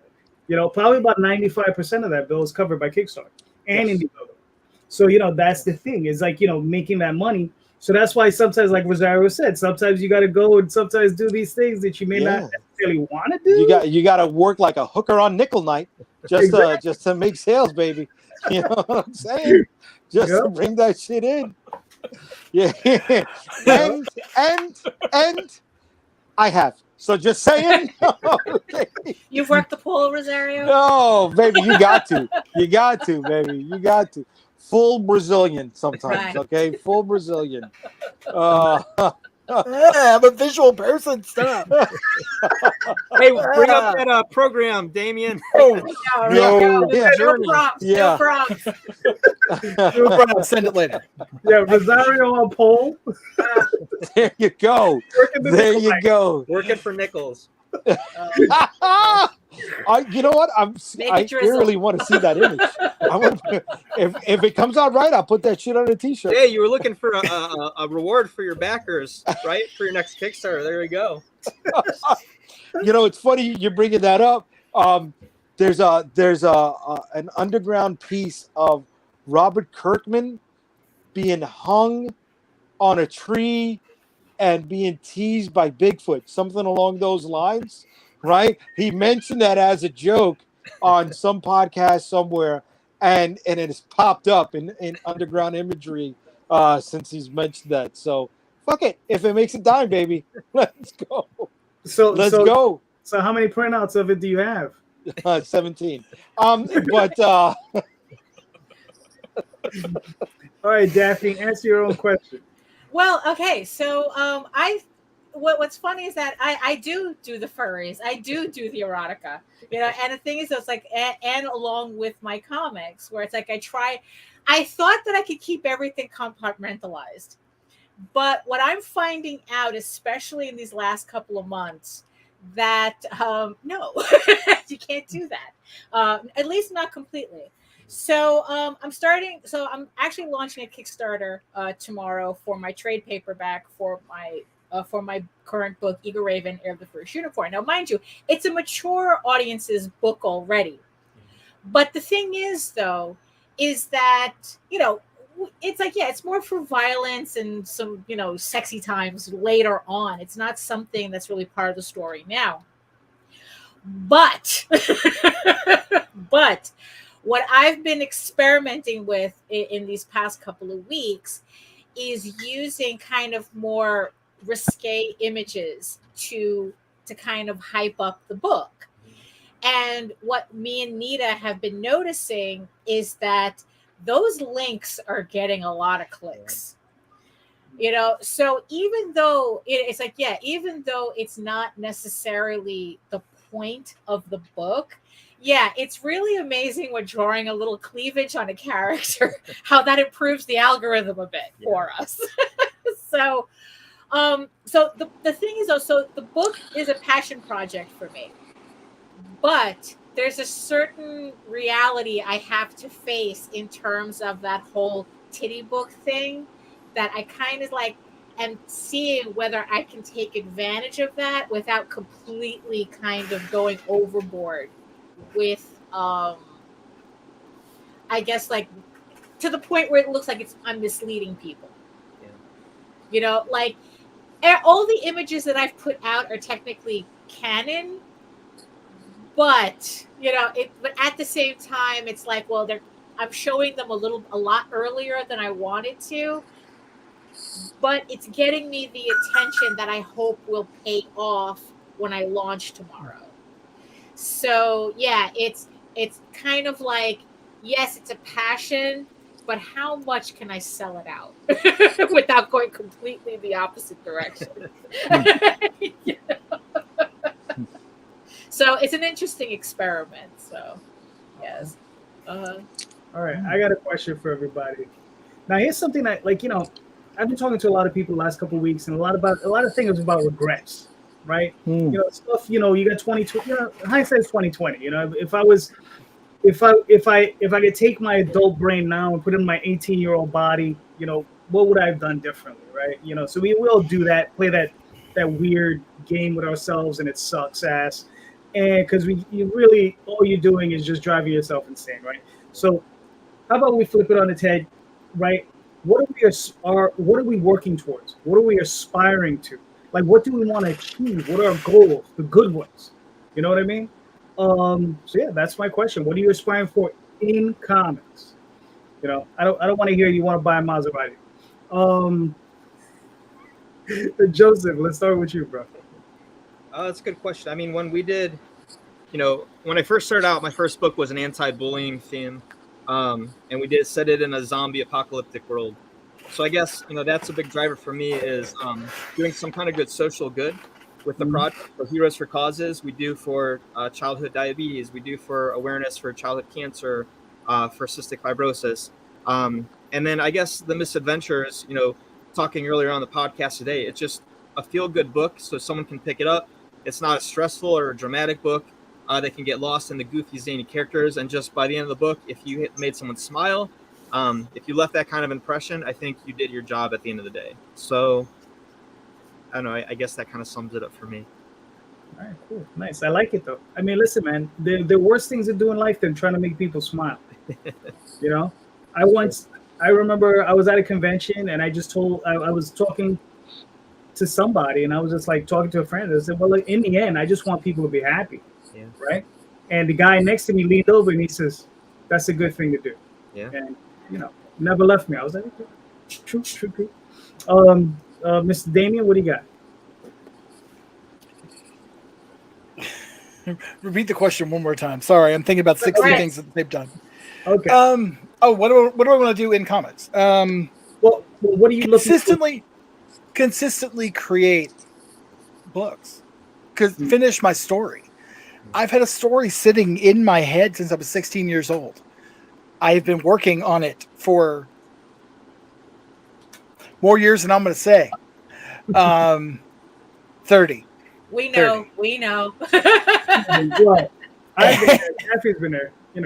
Rosario's maybe like a half a year behind us. It'll be in October. Why am I looking at my watch? In October, it'll be 30 years, and I got to get it out. I got to get it out of my soul. I got to get it off my shoulders. But it's a good story, and I feel like it could help people. It helped me, and help me realize that things can be good. Things can be good out in the world, and I think we need that right now more than ever. That the world can be a good place if you make it, if you make it a good place. So that's what I want to do. Let's finish the story. Nice. Rosario, what do you got? It's gonna sound like a pipe dream, but it's I want that 20 by 20 booth at New York Comic Con with an elevated stage and the amount of merch and content to be able to fund it properly and have everybody that I've worked with internationally be able to be there at the show. My comic book family there at one time, whether it's just breaking bread at the end of the night or in the booth having a great goddamn fucking time. And because I'm a spiteful son of a bitch, everybody who said you couldn't do it be like, fuck you, you're not cool. Fuck you. I'll rock with you. I won't rock with you. Because I'm being honest here. Spite is the motherfucking motivator in a goddamn half. If anybody says it doesn't move the needle even a little bit, is a lying son of a bitch. I'm sorry. Because it does, because we're out here trying to make a buck on our imaginations. And how many times has somebody said, "Oh, well, you're freaking shitty and sucks, and you're gonna amount to nothing," or you've gone up to somebody's booth and they said, "Get out of here, kid." Everybody who's ever turned their nose up to me or anybody that's been on the team to just like fucking eat crow when they see how well we're fucking doing, right?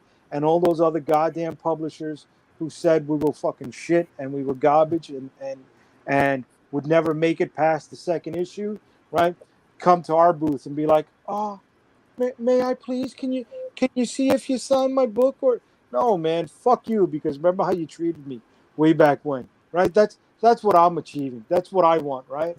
And then I know it sounds fucking weird, just not even have a creative fucking retreat with everybody who's worked with me or is gonna work with me.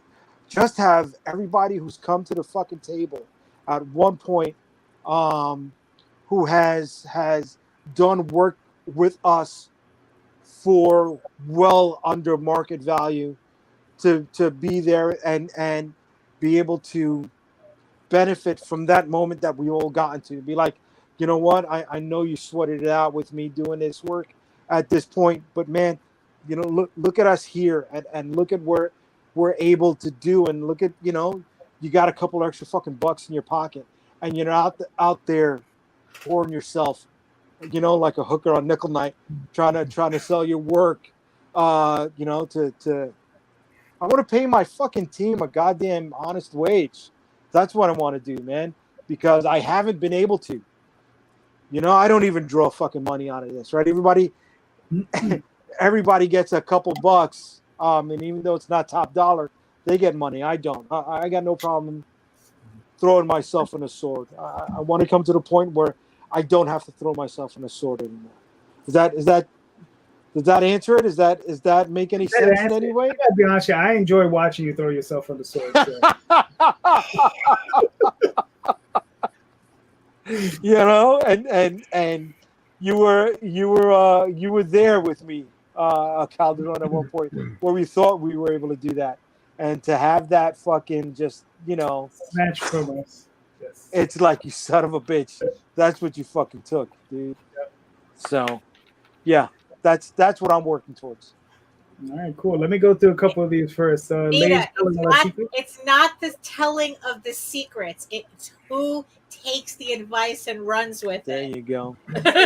That's the important part. All right, here we go. They are known as bad girl books, like Lady Death, Baby Girl, Witchblade, from back in the day. They're titty books, Larry. Titty It's books. okay. Just own up to it. It's okay. But it's okay. We'll say bad girl. I got no problem saying it, but we know what it is, bro. Listen, Larry, we love all of them. It's just the designation. It's like we have Cthulhu heads, we have horror, it's an adjective, titty books, right? And then the 90s garbage. I mean, you know, it just depends which era you want. And I buy them all. I buy them all. Yeah, exactly. Yes. And I buy them all. Vita says, "Spite is my fuel." Spite is fuel, baby. Damn right. There you go. So, Daphne, how do you feel about it? Well, I'm way too old to have that many people living in my head. Sorry, Jay. I mean, I think I kind of gave up on the whole spite is fuel thing. Like, because it's like, you know what? It's like that's given sucky people way too much attention. Okay. You know? But well, the thing is, was that a two-part question? Because first you started off with regrets, and then it's like, well, what are we doing this for? No. Well, it was the regrets thing was to illustrate. Right. So okay. I've been discussing with a lot of people over the last few weeks regrets, right? And you know, sometimes, like I said, you get into that headspace. Oh, regrets. Right. You know, everything's dour and shitty. So instead of focusing on that, what is it we're aspiring to? What are we looking forward to? What are we trying to? It's like, telling my story, finishing it. I mean, it's like I just got the proof for my issue 5, which doesn't come out until November. You know, it's like I'm just finishing up a novel, which doesn't come out until like later, much later. You know, and it's like, and just getting these stories out of my head. Like, these are the only people allowed to live in my head rent free. These are the only people who can do that. You know, but even then, I have to evict them onto paper. It's time. It's like time to go. Gotta go. You know, Damion, your characters have been living rent free for 30 years. Yeah, no, exactly. It's the same thing with my characters. It's like, you know, it's the same thing with Tall Tales, the same thing with Eagle Raven. It's like these are characters that's all been like in my head for all these years, and it's like the joy is finally seeing them on the paper. You know, I'm not much of a process person. I'm more like I get my kicks out of seeing the final book. You know, seeing the final trade, you know, seeing the proofs, you know, it's like that's where I really get my serotonin hit or my dopamine hit, whichever one I needed at the time. So as long as I'm just like moving forward and getting these issues out, that's pretty much it, you know, and telling the story that I want to tell, you know, which is the reason why also that it's like after these so Eagle Raven's a 15 issues story. Like after that, I'm moving on to illustrated novels because those are the types of stories I want to tell, not necessarily comic book stories after that. So as long as I'm doing my my own thing and getting it done, that's kind of as long as that's my I stay on target like that. I mean, my only regret is that I didn't start earlier with this story, but the thing is, though, a lot of pieces didn't fall into place until last year. So I try not to get wrapped up in that regret, because it's like, look, I had certain pivotal characters I only made up last year that I needed to have for the story for me to do the story I need now, that I want to do now. So yeah, the regret that regret is kind of pointless, to even consider. But I figure I bring that up anyway. So yeah, so as long as I'm doing the stories I want, that's it. Uh-huh. There you go, Jay. Don't worry, bro. She kills my buzz with all the logical thinking too. Look, somebody's got to hold the leaves, Nita. Can't let you be running around wild in the yard. Yeah. Well, I mean, for myself, it's bringing stuff to conclusion, right? So I finished writing Oswald. Now it's just getting it fully illustrated and out there. So that's going to take a minute. The next big project up on my plate is Tall Tales. I got to finish that. So I got to finish that third arc. And then it's bringing back older material. We had a book called Dreamweavers that I did with Matt Lunsford back in the day. Matt wants to get back into the business after 20 years. And, so he's coming back and we're going to see what we can do. Revive some of these projects, color the stuff up, put a nice coat of paint on it, and just put it back out there. The other one is something like, we were talking about the adult stuff. We have some projects and we're going to put that out. We're going to see how it does just to generate revenue. Right, and we'll see what happens. The thing is, the stuff we did was so goofy and so weird. People might actually like it. Yeah. So, that's what it is. I also have another project out there that's going on. Damion has a script of mine that he's working on. Yep. So, I want to see that. And it's just, just now that I'm done with Oswald, just working on other things and seeing what else I can expand on. But the key thing for me is always finishing Oswald. That is like, that is my 5,000-pound gorilla on my back. So, but that's where I'm headed. Mr. Rosario, I think we got time for one more. What you got? What would you do to sell a book? Right? And this is coming off of what we were talking about with me earlier.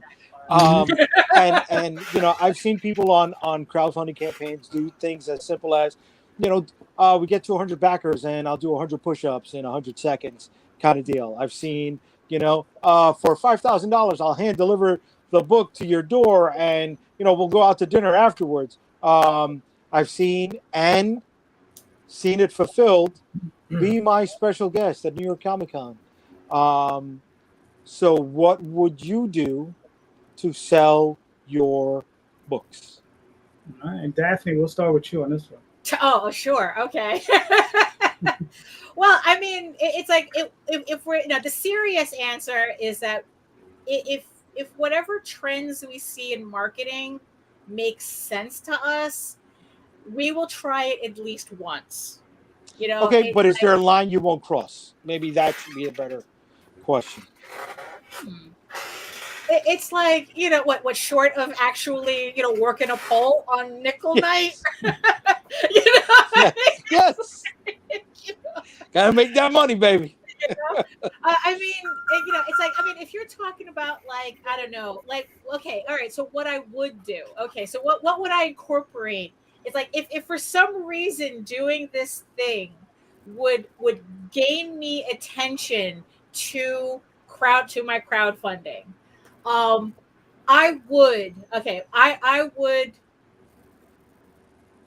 would run the New York City Marathon. Wow. Okay. Yeah, I would do that. If there was a way to incorporate running a marathon and actually selling comics, I would do that. I've made it up to a half marathon on my own. But if somebody told me if you can complete New York City Marathon and your Kickstarter will, I don't know, make 6 figures or something. I don't know, whatever goofy, wherever your hypothetical is supposed to go. Like I would do that. I would do okay. that. But I'm gonna have to save the poll for somebody else. Damion, what are you thinking? I don't know. I've gotten up and danced or threatened to dance at conventions. I've done all kinds of crazy things in person. I don't know what I do for, anything other than that. I'd shave my head. Okay. I Now- do that. Now you talk as your face as well. Oh, I'll shave everything. Oh, full Brazilian. T- Gotcha. We Gotcha. do the wax like to toes. Yeah. In fact, when my Kickstarter comes out in January, I will shave everything, and my wife will back it up. She'll. Well, we're gonna want pictures. I can get it. No, we don't. I mean, no, we do not. Okay, pictures that are filtered through that AI program. How does that? there you go. Oh my goodness. I just if I hit goal, that's just not even a stretch goal. I'll shave the whole body. Gotcha. Okay, we will definitely be backing that book, Damion. There you go. I want to see it. And if Fuck you it. don't, you will get pictures. That's the yes. See, that's how That you is awesome. That's Yeah. why you need to know who's following the project. Right. If they follow it, no back, they get in the pictures. I like that. I like the way you think. Delivered sir. to your door, just right over there. live the nightmare. Joseph, what do you got? All right, if we can raise $2 million, we're renting a yacht. We're putting all Jay's friends and all his artist buddies there. We're going to have a badass party. We're going to finish Damien's book he's been working on for 30 years. And JD, we're going to finish your 1,600 pages of My Oswald's man. My man. Thank Oh. Did I ever tell you you're my hero? Yeah. Yeah. Hell fucking yeah. Way to You see, go, it dude. takes me 6 hours to run a marathon right now, so I would miss the boat. No, it's waiting for I you could- at the I end, couldn't- baby. I couldn't. It's waiting for you at the end. I couldn't get on the boat.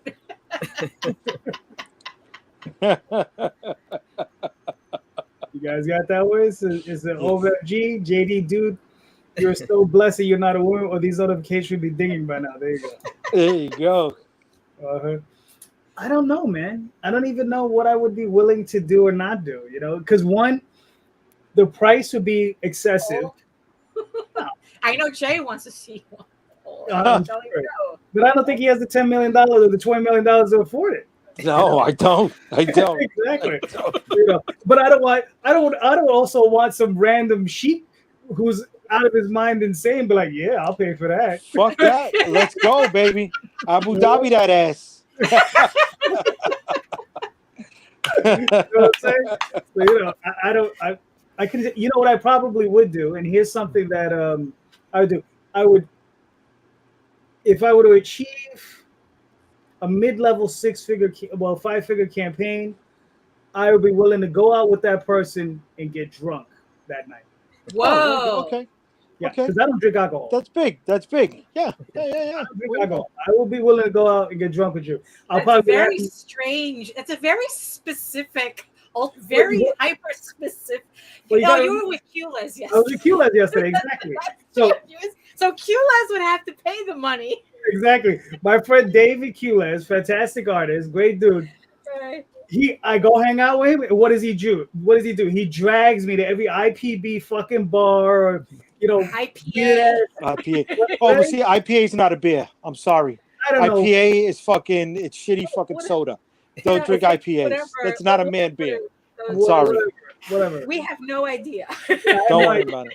I don't know. I'll what take it. I'll take it. Listen, if that happens, I'm taking you to drink. So at least you'll be protected and you'll be drinking good shit. So hopefully that happens, buddy. All right. And I double D for you. All right. I designated drive just so you. Oh, okay. All right. All right. There you I'd go. hit So that that's- for you. All right. Thank you. Okay. Yeah. Uber's not hard. So. Oh my goodness. Well, So, As for me, yes. you know, before I got married, I would have said almost anything that trends. But now that I'm married, I will do anything short of embarrassing my wife because she's She puts up with enough. as Yeah. is. If I can share a story, when my sister got married recently, we half of the wedding guests were staying at a hotel close by, and I was very imbibed. And I'm going to tell you, we may have been indoors, but everybody was about to see a full moon, baby. You know what I'm saying? I was. No. It was coming out. It was coming out, right? And we were going to do the dance, and you know, I see my sister looking at me, and she's like, "No, you better fucking not. You better fucking Your not." girl's ready. Now, there you go. Growing up with my sister, I could take heat from my sister. That's nothing, right? But then I see my wife there, and I'm like, oh man, they're both telling me no. I'm still gonna do it, but they're both telling me no. I'm gonna take heat, but it's gonna be funny. It's gonna be worth it.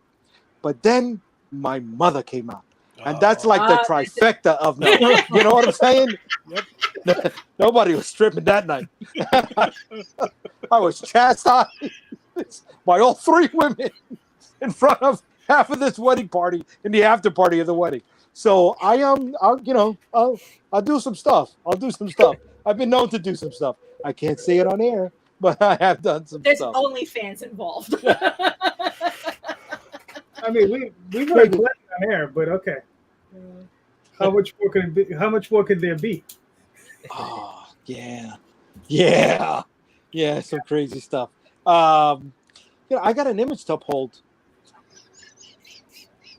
Wow, let's not even go there. Damion, you can finish off the night. What's your question? So, I guess my question is, when did everybody decide to bet on themselves? You know, like when is that moment you went, I'm going to bet on me, and I'm going to put what I can into it, and I'm going to make this happen. Wow, nice, Mr. Rosario. You go. I think you're up. I think it's always been the bet on myself. You know, I've always had that chip on my shoulder. I've always thought I was better than anyone else until I actually did it and learned I am nowhere near that. And then the bet on myself turned into, oh, I know I could do this. I'm going to challenge myself to do this.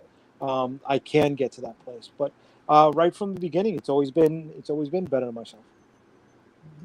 Joseph? Man, you're asking the wrong person. I have like no self-confidence. So even if I put out something that I think is halfway decent, I still think it sucks. And I think that might just be a creator, you know, wanting to. Yeah, I think that's a given. Not the best in the world, but maybe it's also like our fabric as a creator, you know, always wanting to overachieve and, you know, always looking up to the greats like the Kirbys of the world and saying, well, I can never possibly ever be that, or I can never be a Wrightson. So my stuff, I'm just going to always suck or be subpar, but I'll do the best that I can. And hopefully, you know, it'll find an audience or it'll make someone happy at the end of the day. I mean, if it gives you any comfort, the fact that you think you're suck probably means you're better than you really think you are. You see, because if you notice, it's the people who actually suck who think they're awesome. Yes. That is very, very true. I saw it. Right, Daphne, it's your turn. What do you think? Oh wow! I mean, the funny thing is that, you know, like doing Tall Tales, because it's like it always felt like it is a collaborative effort. So it never felt like, oh well, it's like, okay, we're doing it together, and you know, it never thought of it as like, oh, all in. You know, it's like, but the thing is though, it's like I think that when I decided to do Eagle Raven seriously at the beginning of around like March 2020, when lockdown started happening, that's when I decided to go all in. I pushed all my chips to the center of the table. It's like, you know what? It's like, this is me by myself on my own doing everything. And it's kind of like, okay, let's see where this goes. It's like, it's kind of like shit or get off the pot type of thing, because I had this story floating around in my head for 20 something years.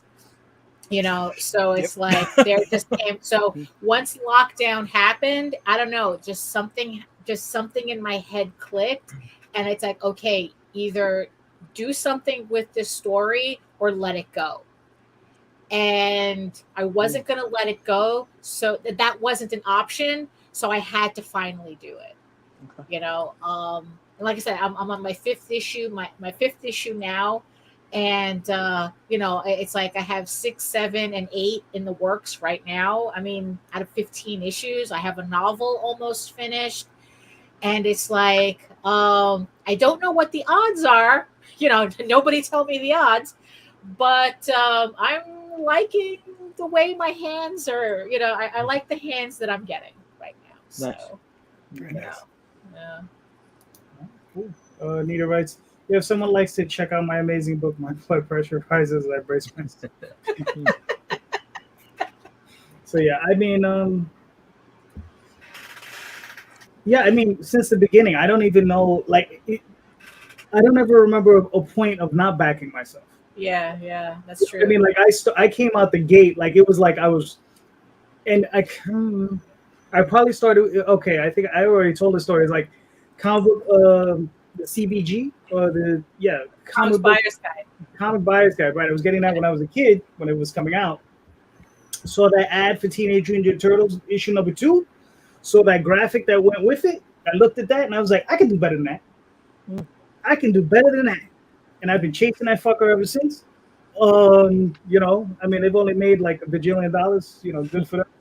But ever since that point, I've always been just all in for myself. I said those guys can do it. I figured I can do it too, you know.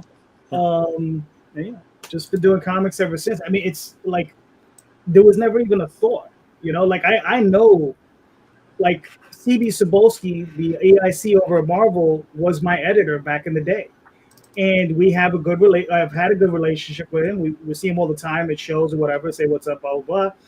And I'm pretty sure if I went to him and I begged for a job as a writer, and said, please give this old pornographer a shot, you know, he would probably maybe consent. I said, you got 80 books, 90 of them, 75 of them suck, you know.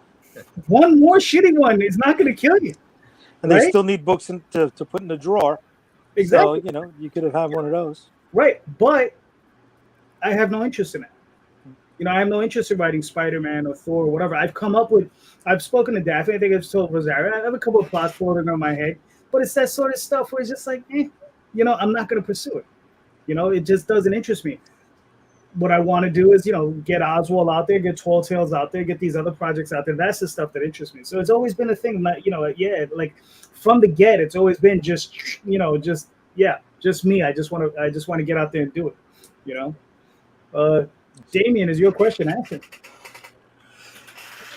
I'm kind of in the same boat. I don't think I ever haven't, but I really feel like I went all in about the same time, like March, April of 2020, where I was like, I've got some time. I'm still getting paid from the job that would eventually fire me. And I have nothing to do but sit and wait. And I'm like, you've always wanted this kind of time. Use it.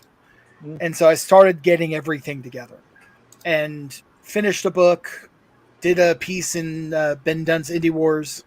Nice.